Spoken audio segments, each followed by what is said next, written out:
Our boy Hakeem Jeffries, Walmart Obama, gets brutally humiliated by a CNN host who shows him polling that the overwhelming majority of Democrats want new leadership and want him to resign due to his stunningly dull, ineffective, and lackluster tenure as head of the Democrat Party. And Hakeem's response to this is pure comedy. And then the hosts just go on to grill him for the rest of the interview, which makes him frustrated. But that isn't the only embarrassment Hakeem Jeffries received.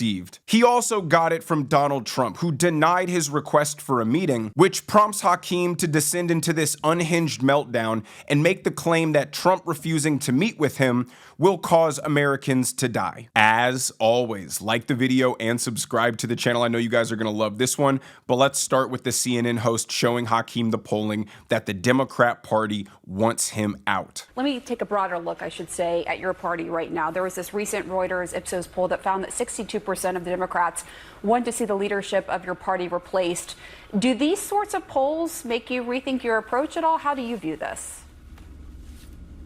Well, I think I understand why people all across the country, not just Democrats, are disturbed by what has been happening in this country and the extremism that has been unleashed on the American people. And we are in what I have referred to often as a more is more environment. We just have to continue to do more, to aggressively push back against the Trump administration and push back in a manner consistent with American values. More town hall meetings, more protests, more demonstrations, more speeches on the House floor, more speeches on the Senate floor, more hearings that are led by Democrats on the Hill, off the Hill, of course, more site visits throughout the country, standing up in defense of the American people, standing up in defense of law-abiding immigrant communities, standing up in defense of those who are vulnerable, pushing back against the rise of extremism in this country and the targeting of communities of color. We're in a more is more environment,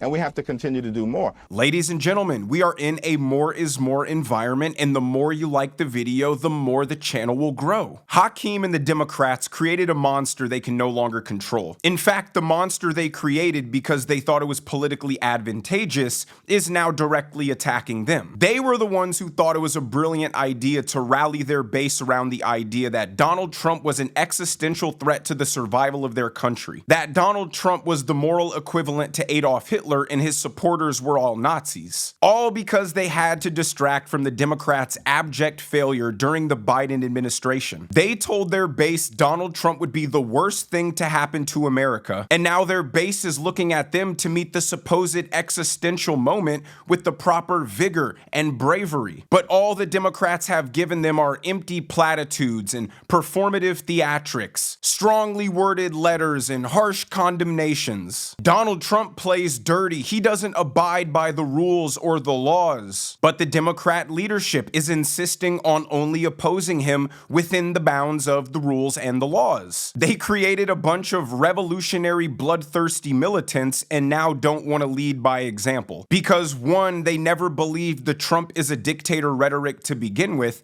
and two, even if they did believe in it, Chuck Schumer and Hakeem Jeffries are not lion-hearted. They are in no position to be leaders of the movement trying to preserve the republic. In fact, they're doing everything they can to silence and undermine the only candidate in the Democrat Party with any actual energy, Zohran Mamdani. And they hate Hakeem Jeffries for that too. But here the host is asking him about why he hasn't endorsed Zohran Mamdani, a question Hakeem absolutely hates, and his response is equally as laughable as the first one you saw. Several high-profile Democrats have recently endorsed your Democratic Party's candidate, Zohran Mamdani, in the New York City mayoral race. Are you ready, Leader Jeffries, to do the same? And if not, why?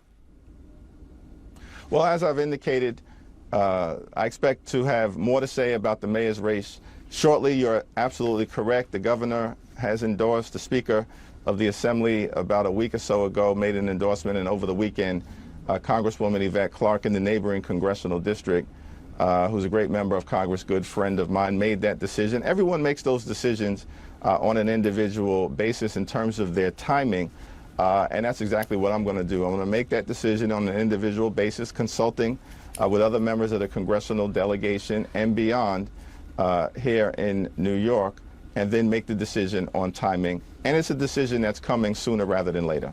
When can we expect it? Well, sooner rather than later. Okay. You know, That is why people want Hakeem Jeffries fired. Everything's a non-answer. Everything's a word salad. Everything's an empty slogan. Nothing is clear, direct, or honest. You have Donald Trump who will come out and say, tomorrow we have some big news on autism. And Hakeem Jeffries can't even tell you when he's going to endorse a candidate, even though he's been asked this exact same question for like 6 weeks in a row now. It makes the Democrats look unorganized and dysfunctional and unprepared. It shows an utter lack of decision-making skills where a simple endorsement is a months-long process that needs to be deliberated. This passive indecisiveness is extremely frustrating to the Democrat base, who have been told by you that this is the most consequential moment in our history, where if you don't do something about what's happening right now, the country you know and love will never be the same. And yet Hakeem Jeffries can't figure out whether he wants to endorse Zohran Mamdani or not. And while Democrats keep telling themselves the lie that they're the defenders of the Constitution, that they respect the Constitution, Donald Trump doesn't. Here's Hakeem Jeffries questioning the entire integrity of the Supreme Court because they're ruling in a way that he doesn't like. Take a look. the Department of Justice is one of the great institutions in law enforcement in the history of this country, and Donald Trump and these extremists have been destroying its integrity. And we should also blame the conservative justices on the Supreme Court for all of the things that we see happening, because they basically gave this president blanket presidential immunity in a country where the framers of the Constitution said we don't want a king. But they've effectively enabled Donald Trump at times to behave just like a king. And that needs to be revisited as well. The Supreme Court, shame on them for what they've done to this country in unleashing this out-of-control behavior. That needs to be reversed. How dare the Supreme Court uphold the Constitution and not participate in the illegal judicial coup happening at the federal court level? They lean on the rulings of these activist judges as the last remaining safeguard against authoritarianism, but every time a higher court puts out a ruling that they don't like, now the courts are complicit in an authoritarian takeover and undermining the separation of powers. Their support for the Constitution is contingent on whether it benefits them in the moment or not. And that's why the CNN host presses him on what he just said and asks, Walmart Obama, are you saying that the Supreme Court is compromised? Take a look. Let me just follow up with you on that, though, by saying that, are you undermining trust and faith in a critical institution in this democracy? Are you referring to the Supreme Court or the Trump administration? To the Supreme Court. No, to the Supreme Court. You're saying, you know, they've unleashed this, the justices have done this, they made him king. Are you undermining faith in an important institution in this democracy? No, what I'm undermining faith in is a decision that had no basis in the Constitution, no basis in law, and no basis in how the framers envisioned this democratic republic. We broke away from the notion of a king, a singular figure, and created three separate and co-equal branches of government so that no one would have the ability to unleash unchecked power, and that no one could be above the law.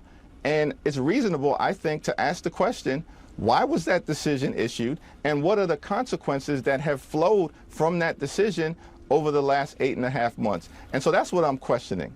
Not the integrity of the court, but yes, I am questioning the integrity of that decision. Democrats think when they don't get their way, they can just throw a tantrum and justify the destruction of any institution that doesn't agree with them. You can disagree with a Supreme Court decision, but to call for its eradication or imply its complicity in a fascist takeover is exactly what a fascist who doesn't believe in the Constitution would say and do. It's always somehow everyone else's fault instead of the Democrats. The Democrats are like a schizophrenic person who thinks the microwave airwave is talking to them, and everyone else tells them that it's not, and they can't just accept that they're wrong. It must be that everyone else is crazy. Every court ruling that they like is nonpartisan, unbiased, and objectively correct. And any higher court that dares to question those rulings, let alone overturn them, is clearly partisan, compromised, and corrupt. And because the Democrats, despite having no political power, still want to pretend it's the Biden years where they had an authoritarian grip on the government and society and maintain this my way or the highway mentality, that's why Donald Trump canceled his meeting with Hakeem Jeffries and Chuck Schumer.